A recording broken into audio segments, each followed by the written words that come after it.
Let's meet Sleep Debt Daniel.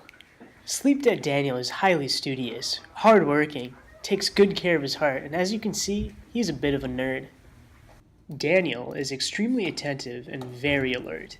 He does better in his classes and is much more alert than many of his peers because he ensures he's always well rested.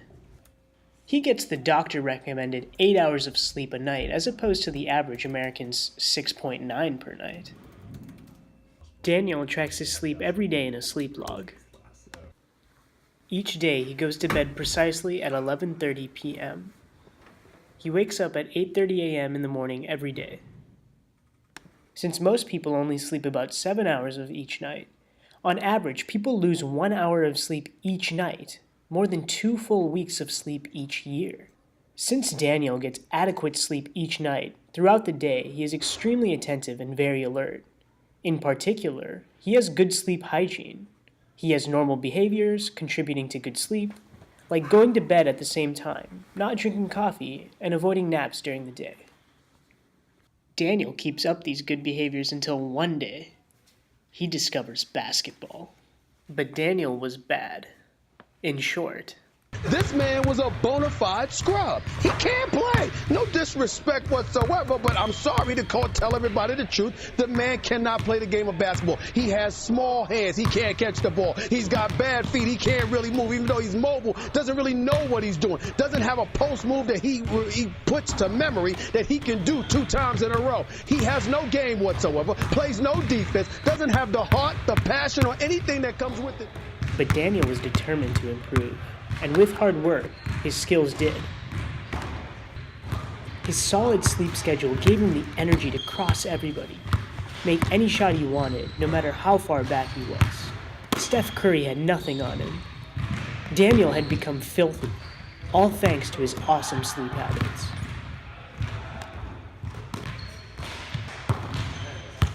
Ball takes over Daniel's lifestyle, his free time, his work, and his sleep. He starts bringing his basketball with him wherever he goes, to class. He balled when he was doing his homework.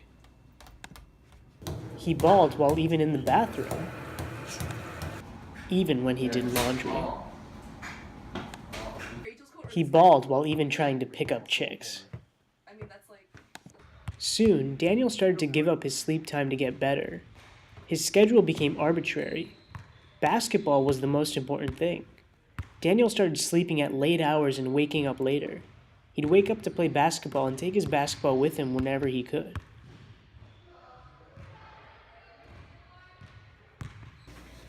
Oh my goodness, it's so late. It's like 4:30. I've been balling all day. Oh.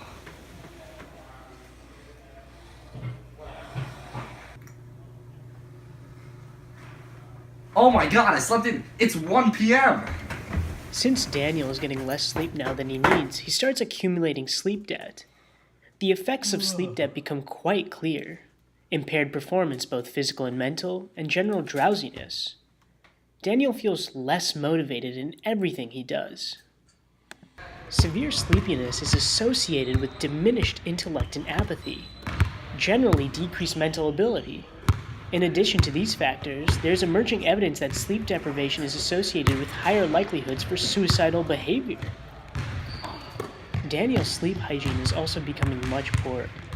An irregular sleep schedule is making his grades slip, and he's having trouble keeping up in basketball. Eventually, Daniel's sleep debt became so severe that he just couldn't keep up any longer. Yo, Brian, you awake? Oh, dude, what's up, man? How much sleep you been getting lately? Dude, like maybe 2 hours, man. Man, you should go to the sleep clinic and see Dr. Dement to get an MSLT. Hey, Daniel, I'm the doctor. How's it going? Hey, Doc, what's up? What can I do for you? You know, I've really just been falling asleep all the time. I've been feeling really drowsy. I haven't gotten much sleep regularly at night. I've just been playing so much basketball. Ball is life, you know what I mean? Really? All right, I tell you what we're going to do. We're going to give you an MSLT, a multiple sleep latency test. So I'm going to get you some electrodes to get you all hooked up, and why don't you lay down on the couch for now? All right.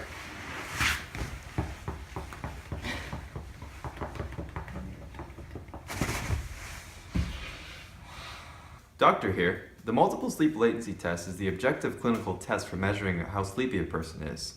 It measures the average amount of time it takes a person to fall asleep. For an MSLT, a patient lies down in a dark room and the clinic measures a patient's brainwaves in 30-second intervals until they fall asleep at NREM stage 1. Conventionally, the clinic observes brainwaves, muscle signals, your eyes, and your heart activity, using different kinds of signal measurements. As you may have noticed, Sleep Dead Daniel fell asleep extremely quickly. Falling asleep in under 5 minutes as Daniel did is referred to as being in the twilight zone for sleep latency, and latency is referring to how quickly you fall asleep. This means that you've accumulated so much sleep debt that you can fall asleep extremely quickly anytime that you lie down. Now I know. Don't let your sleep debt accumulate. Drowsiness is a red alert. Ball is not life.